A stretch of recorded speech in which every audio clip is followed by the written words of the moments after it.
¿Qué tal amigos? ¿Cómo andan? ¿Bien? Bueno, qué interesante que poder compartir algo con ustedes, que espero que sea de bendición.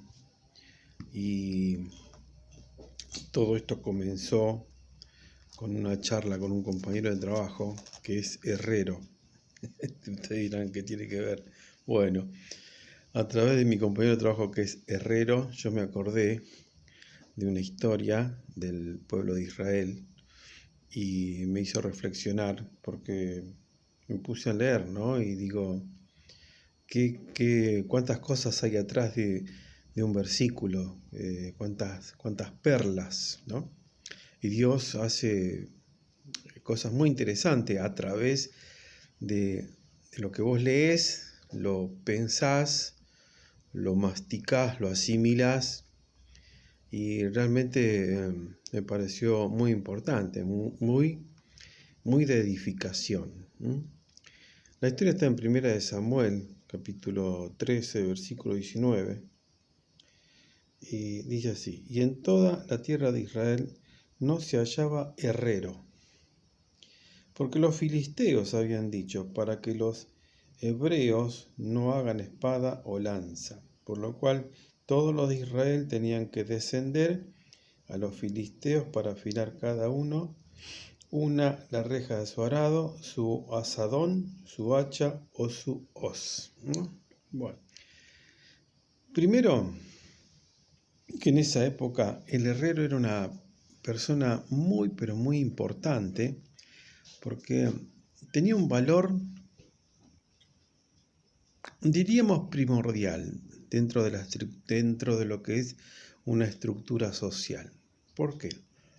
Porque el herrero era el encargado de hacer las espadas para el ejército, la espada para los guerreros, era el que hacía las cosas para los carros tenían sistemas de defensa, el herrero hacía todo eso, manejaba el hierro, preparaba, le daba el filo, todo, uno más o menos se da cuenta cuál es la función de todo eso.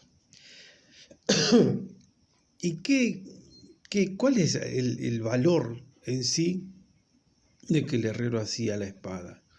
Es que con la espada se defendía, porque la espada era para defenderse, para atacar, pero era para la guerra, para defender a su familia, para defender su pueblo, para defender todo lo que él tenía, ¿no? Y era una herramienta en la cual mucha gente la usaba, porque aparte de eso, usaba para cortar cosas. La casa necesita un cuchillo para cortar las carnes. Bueno, el herrero hacía todo eso, que parece que no, pero pensemos que es muy importante. Hoy en día un herrero te hace la reja de tu casa para que protegerla en este tiempo de inseguridad. Te hace las rejas al frente para que no entren tan fácil. Es un freno hacia los ataques. En este caso, el herrero era una persona que contribuía con su oficio tan importante y tan básico para el pueblo de Israel, que era el que hacía las armas, era el que hacía las espadas. Pero resulta que los herreros se fueron de Israel, porque acá dice, ¿no? Los cuales todos los de Israel tenían que descender a los filisteos para afilar sus cosas. Y fíjense que no solo hacía las espadas, sino que hacía las hoz para cortar el pasto, seguramente para las cosechas cortar el trigo o la siembra, lo que sea. Era una persona que le daba las herramientas para trabajar al pueblo de Israel. Pero los herreros habían ido, se fueron a Filistea. ¿Y por qué se fueron? Y habrán hecho ofertas mejores. Digamos que no lo cuidaron. Digamos que se descuidó esa área, se descuidó eso, y como consecuencia buscó un rumbo mejor y se fue a trabajar del otro lado.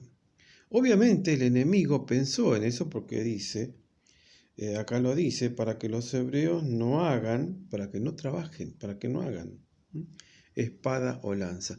Prestemos atención de cómo el enemigo piensa, cómo perjudicarte. Entonces pensemos con mucha atención cómo el enemigo trabaja para arruinarte la familia, cómo el enemigo trabaja para arruinarte la economía, para arruinarte la salud. Está pensando cómo hacer. Te manda vicios, te manda adicciones. ¿Para qué? Para arruinarte la familia, para que vos pierdas la mano de obra, para que vos pierdas la esencia para lo que estás hecho, para cuidar tu familia, porque vos haces las herramientas para que tu familia crezca. Vos trabajás para que tus hijos sean profesionales, tengan un oficio, sean buenas personas. Entonces, ese trabajo, el enemigo trabaja sobre el pensamiento de la persona y lo va aislando, lo va sacando, se lo va llevando, y se lo llevó. ¿Me estás entendiendo? Entonces, ¿cuál es el primer mensaje que tenemos que rescatar? Tenemos que cuidar lo que nosotros tenemos. No nos tenemos que dejar engañar por las vanidades o por las fotos o por la fama. No, tenemos que cuidar lo que tenemos. Acá la gente que está en el pueblo de Israel, que era Saúl el rey, los pierde a los herreros, porque Saúl ya venía con sus problemitas de conducta, ya venía con sus encuentros errados con Dios, ¿no? Entonces ya había perdido la visión, ya había perdido la autoridad, se le había caído en la parte carismática, ya perdió la gracia, eso es lo que le pasó a Saúl, pierde la gracia, por consiguiente pierde la visión general de lo que era sostener el ejército. ¿Y de qué manera sostenía? Con los herreros trabajando. Bueno, los herreros se le habían ido todos, se los habían llevado. Entonces Dios en esta noche te está diciendo, cuida tu familia, cuida tu casa, cuida tu trabajo, cuida. Presta atención. Eso es lo que Dios nos quiere decir.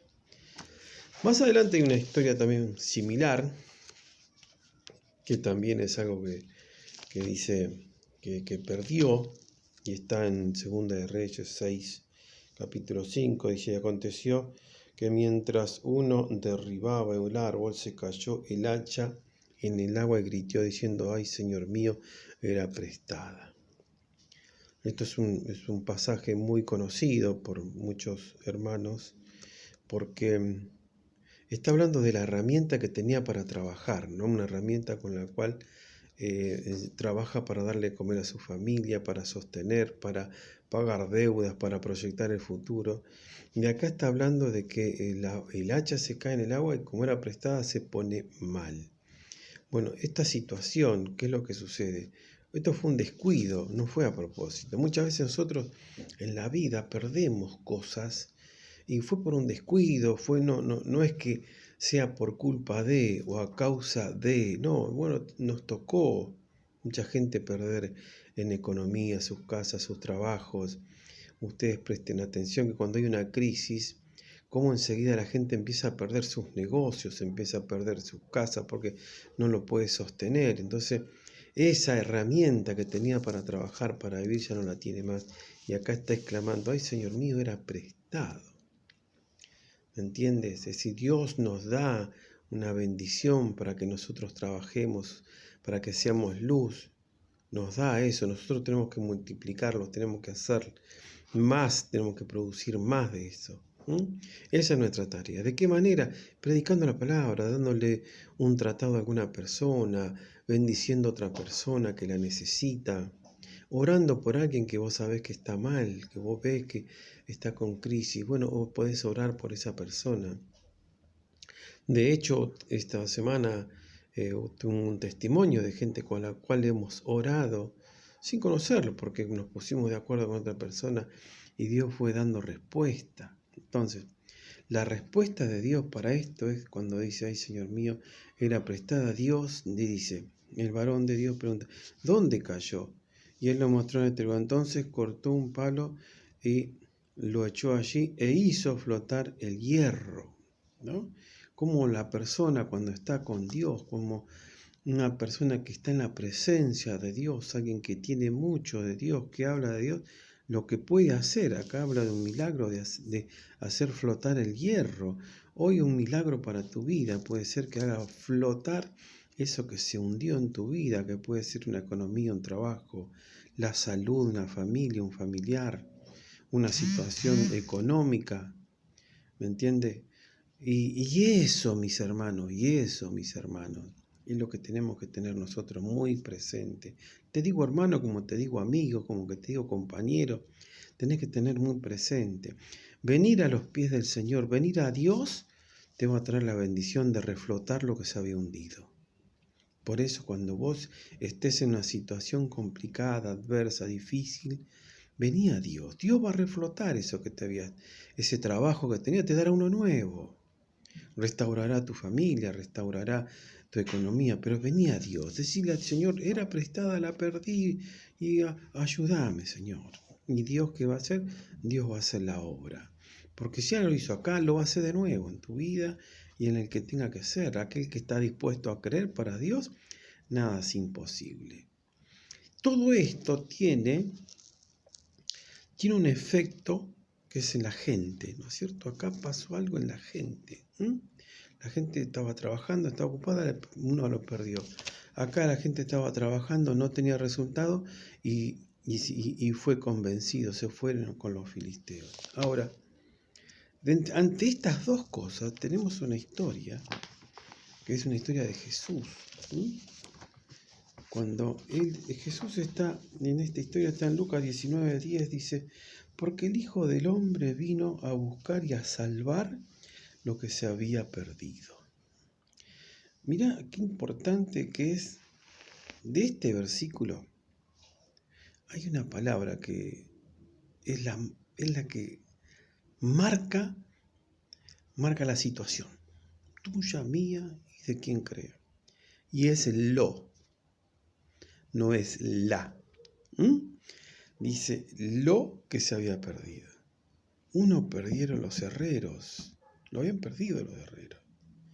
El trabajo, la mano de obra, el mantener al pueblo armado, el que mantener la familia armada, la familia contenida, lo perdieron, se habían perdido. Y el otro, el hacha, que sin querer dice, reconoce que era prestada. ¿No? Las dos situaciones se perdieron, cosas que se perdieron. Y acá Jesús dice que vino a salvar lo que se había perdido. Entonces, primero, Dios salva a la familia, Dios recupera el herrero para tu familia, Dios recupera eso, ¿sí? Si está dispuesto a creer, ¿eh? Si no cree, nada. Si está dispuesto a creer, Dios recupera la familia, ¿sí? Lo que se había ido lo recupera. Y Dios recupera tu ministerio, Dios recupera lo que te había prestado, tu ministerio. Esa gracia que tenía para hacer negocio, esas ganas de hacer las cosas. Dios te había dado el don, Dios te dio la gracia, Dios te dio, y vos lo estabas usando, se te cayó, lo perdí. Bueno, acá dice Dios que vino a salvar lo que se había perdido. Y a todo eso Dios vino a salvar lo que se había perdido, o sea que también nos vino a dar la salvación y la vida eterna. Pero para esto hay un condimento. Hoy en día lo que se está perdiendo, lo que se pierde y lo que se perdió es el amor por las personas, el amor por las almas. Entonces Dios quiere que en este tiempo nosotros recuperemos hermanos, amigos, compañeros, recuperemos el amor por las almas. Esa es nuestra tarea, que presentarle al Señor para recuperar las almas perdidas. Si nosotros entendemos este mensaje, Dios va a hacer que los herreros vuelvan a casa, va a hacer que el hacha flote y va a hacer que lo que se había perdido se vuelva a recuperar. Quizás tengas que dejar las 99 para ir a buscar una. Dios nos dice que hagamos eso. Quizás tengamos que tener un poco de amor más, un poco más de amor por las cosas de Dios, por el alma perdida, por aquella persona que necesita una mano, una ayuda.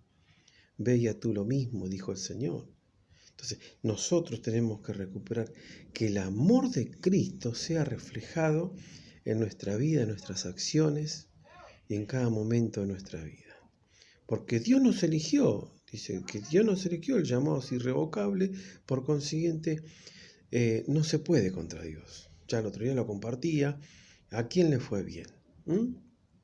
Así que no nos resistamos al llamado del Señor, no miremos para otro lado. Dios dice que Él vino a salvar lo que se había perdido. Restauremos nuestra relación con Dios, restauremos nuestro amor de Dios en nuestra vida para poder ser luz a aquel que lo necesita. Así que mis queridos hermanos, amigos, compañeros, conocidos y algunos que me están siguiendo, yo creo que esta noche espero que esta palabra sea de bendición. Si en la familia se fue el herrero, bueno, Dios lo va a traer de nuevo. Si se te perdió el hacha, se te cayó Dios la va a explotar, ¿entendés? Y, ¿sabes una cosa? Si te enfriaste en las cosas de Dios, si ese amor por las cosas de Dios no lo tenés como antes, bueno, hoy Dios lo renueva, hoy Dios lo restaura, porque dice que es sabio salvar almas para el Señor. Así que tómate esta palabra, créele a Dios y vas a ver cómo todo va a encaminar y todo va a salir conforme a la palabra del Señor, ¿sí? Así que bueno, te mando un abrazo, espero que nos veamos pronto en la iglesia y bueno, que todo sea para la gloria de Dios. Hasta luego.